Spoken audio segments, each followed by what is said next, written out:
Find out what's hot and what's not. We watch your programme every week.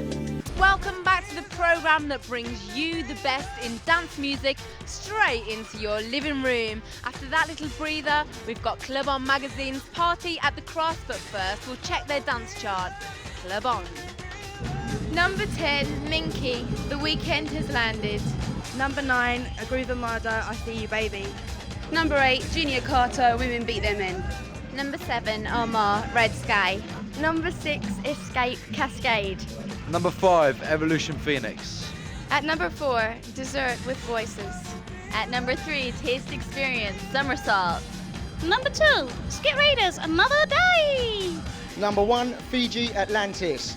This is Danny Howells on Clubavision and ITV. Tune in and rip the knob off.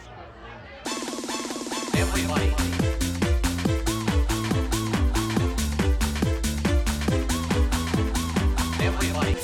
Club On Magazine first appeared as a free listings leaflet, but after 3 years it was on the newsagent's shelves covering all the news and views of Clubland. And because it's a party publication, the magazine decided to hold a party of its own at the central London location, The Cross. And because Clubavision know a thing or two about clubbing on, we thought we'd join in the fun. This sound that I hear's got me open. Music so good it keeps me jumping. I won't stop dancing till it's over. Explosive like a supernova. You got me jumping all around, singing that sound, singing it all around, singing that sound. You got me jumping all around, singing. I'm with the editor and publisher of Club On Magazine. Introduce yourself, guys. Sarah Monk. Yeah, I'm James Robertson, I'm the publisher. Club On side offers a free listings sheet. Yeah. How much work went into making it a magazine? The transition from free publishing sheet to magazine's massive. A little sheet you can knock out for about £1,000. A magazine like ours, you have to spend 50 grand a month on, so it's a lot of money. Sarah, why did you choose The Cross for the party? Because I still think it's one of the best venues in London.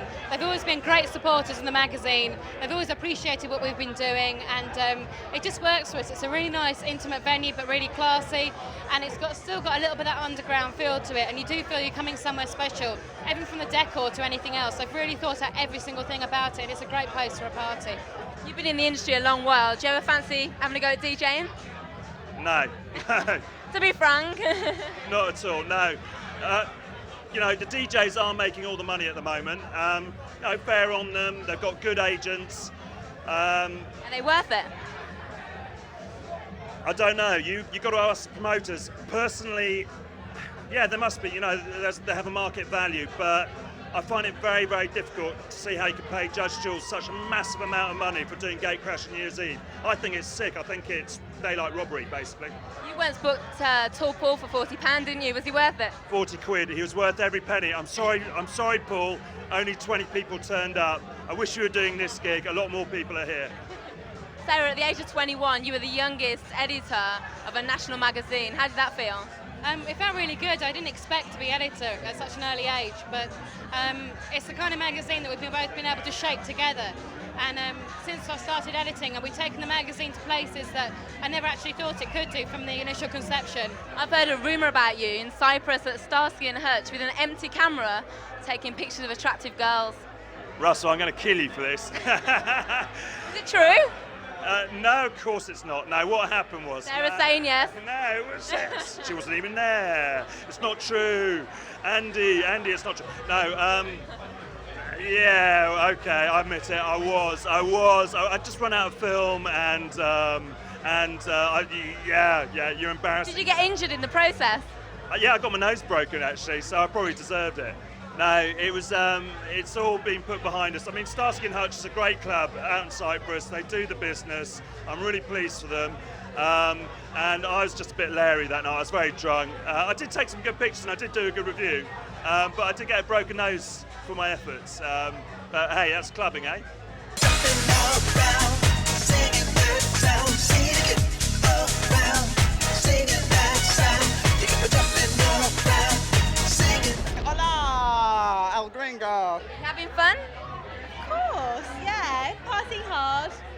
your name? Simon. Very tasty. My name's Flo. It's short for Florence. Oh, gorgeous. What can we say? What's the atmosphere like here?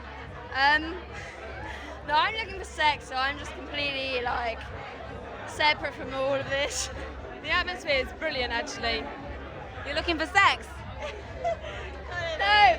Well, kind of, yeah. No, but I just like a bit of everything, really. What are you doing here tonight then? Well, we're just gonna bop our knickers off until we have no knickers left. I should imagine half of these people have to get up and go to work tomorrow. I'm from Bristol. What? I'm from Bristol. What? I'm from Bristol. I go to work every day. Where are you from? Ealing. Ealing. Who's your favourite DJ at the moment? Probably Darren Peace out of Howells. What are the men like here tonight then? Well, there's one in particular. I've lost him now, but there's one in particular. We like the hairstyles. We like the spiky, ruffled look. But I'm seeing a lovely man, so I have to be good tonight, I think. I know. No what? No chappies. You know. But you came here with your man. What are you doing? What's your names, girls? Charlotte. Kat. Emily. Flo, you like feeling it as well, don't you? Well, I know. It's quite a nice texture, you know. Party hard. I think the motto is work hard, play hard. Yeah. That's what you need to do. Definitely. We said we'd get on telly, and here we are. Where else do you go out? We go to Bagley's around the corner. It's quite cool. Cafe de Paris, all over really. Leicester Square, Emporium. When in the year 2000 and that, and they say to you, where was you? I'm going to be in the Mediterranean Sea like that. What? Give me some more. In London, it tends to be garage, and up north is house. So We like our cheesy music as well, don't we? We like a bit of village people. I like Blondie myself. I'm a bit more disco punk. But there are some real nice people here, definitely. And I'm standing next to one. What can I say? See you later! Goodbye from London! Hi, I'm Andy Morris, and you're watching Clubavision. Stay tuned.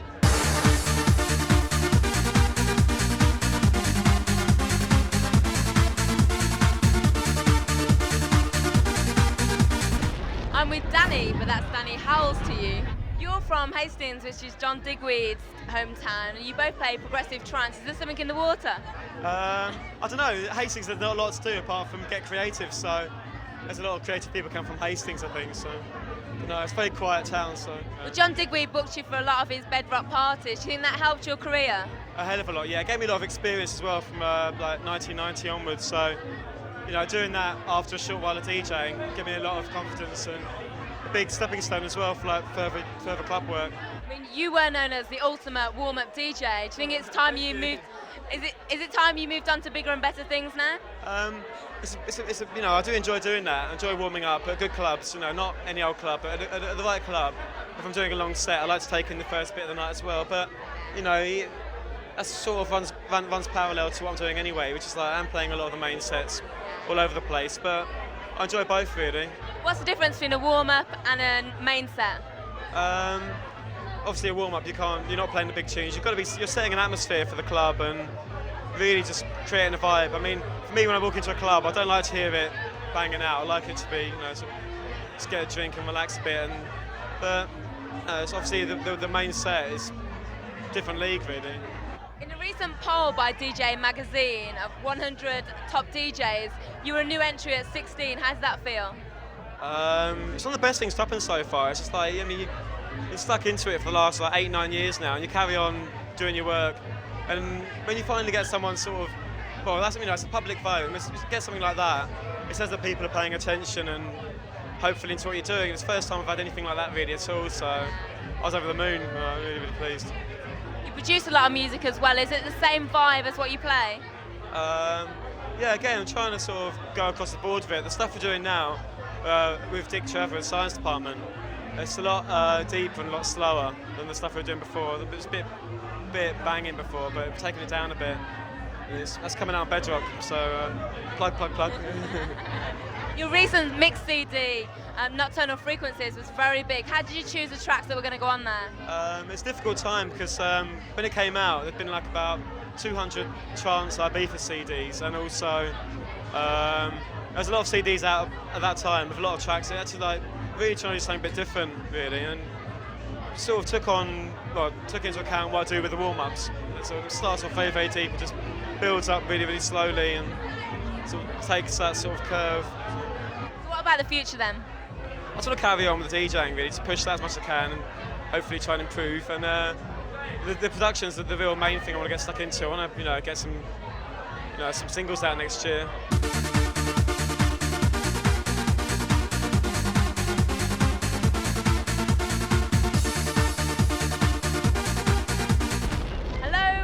Morris, you were born in the South Australian desert, so how did you get into dance music? Well, I was very young when I left there and moved to Sydney and just sort of grew up with it really.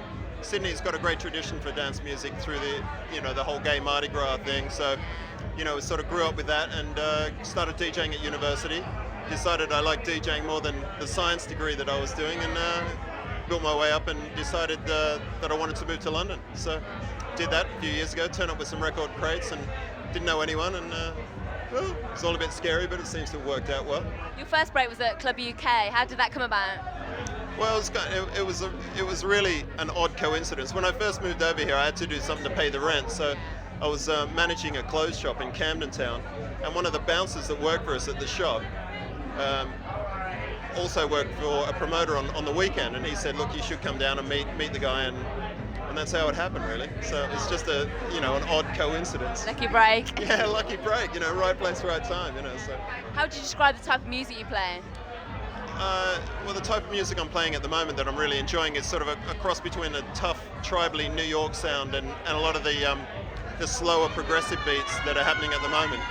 It's sort of, it really depends on the vibe and the country that I'm playing in, because in Europe they like it a bit more housey, over here a bit tougher. So, and when I play on Kiss, it depends what shows that I'm doing to what sort of music that I play, so it varies. Do you enjoy the radio work? I do enjoy the radio work. Jules asked me to stand in when he was working for Kiss, and that's how the whole thing came about. And then, just years down the track, it's progressed on from there. So, it is an enjoyable thing. It's kind of it's brain damage when you first start, because it's just you in a room and no one, and you've got to come across like you're having a good time, and the tunes are there. So, but it's a skill you develop, and it's a new skill. So it adds another dimension, which is good. You record under a lot of different names. You change the style of music to each name? Yeah, I suppose that's the main reason for the different names. The Firewall project that we do for Jive is quite chunky, slower, around 130. The Decades project that we do for Plastic Fantastic is a bit tougher and a bit more up. So and I occasionally do Andy Morris remixes. It just depends. You play at a lot of the big festivals as well, for example, Tribal Gathering. How does that differ from playing to a dance floor? It's different in a lot of ways.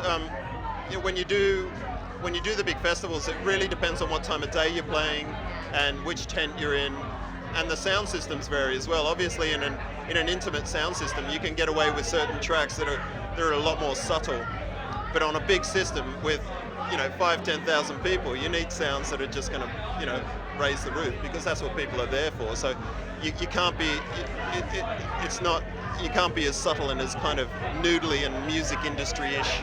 You have to be a performer, and you have to entertain. That's the principal reason why they're there. Stuck in a field in the middle of nowhere. So you got to do the business. The pressure's on. You actually shared a float at the Berlin Love Parade with Cole Cox. What was that like?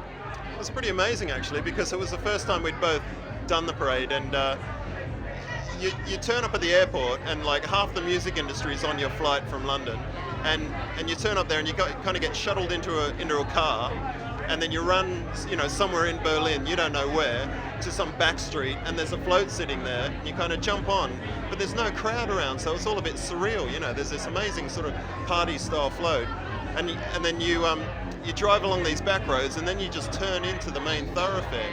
It was at the Brandenburg Gate, and so Carl and I were just chatting and jumped on, and then there's you hear this roar in the distance. It gets closer and closer, and then there's a million people in front of you, and it's just like, oh my god, panic.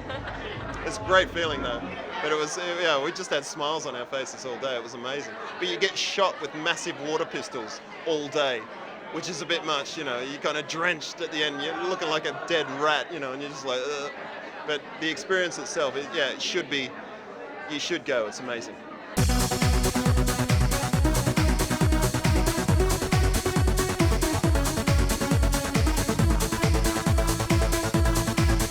We've clubbed on and on and on, and now it's time for us to club off and find a couch we can collapse on. It's been another fantastic weekend, and despite the chilly weather, people still want to turn up the heat on the dance floors across the UK.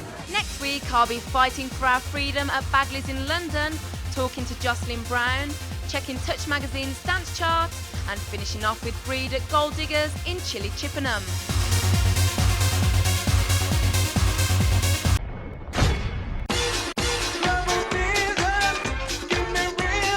Please like, tag, share and subscribe. Now this is Clubavision, and this is how it's done. This is Clubavision, Clubavision's #1.